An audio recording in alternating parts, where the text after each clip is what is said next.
Pinangunahan ng Warrant Section, San Jose del Monte PNP sa pangunguna ni Police Senior Master Sergeant Darwin S. De Castro sa direktibang utos ni Police Lieutenant Colonel Edelmar G. Albiar kasama ng Pantaw Ragat MPS, Lanao del Norte MPS, Lanao del Norte PRO 10 at ni Police Captain Michael Ken Elgo ang pag-aresto sa isang wanted person sa Lanao del Norte na nadakip sa bahagi ng Barangay Minuyan proper sa San Jose del Monte, Bulacan. Ang akusado ay kinilalang si Sihawe Abubakar, edad 49 anyos at kasalukuyang residente sa lungsod ng San Jose del Monte. Si Sihawe ay kinasuhan ng patong-patong na kasong 4 counts murder at 3 counts frustrated murder at attempted murder na inihain ni Honorable Alberto P. Quinto, presiding judge ng Branch 1 Regional Trial Court ng Lanao del Norte, na rekomendasyong walang piyansa.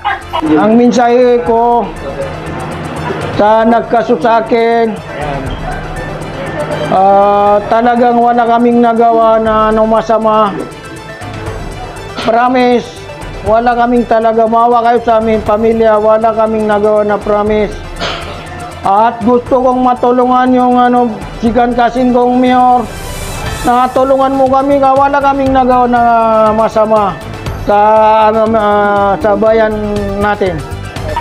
Sa ngayon ay dinala ng Warrant Section ang inarestong akusado pabalik ng custodial facility ng Lanao del Norte para sa pagkakulong at tamang dokumentasyon bago ito iharap sa korte.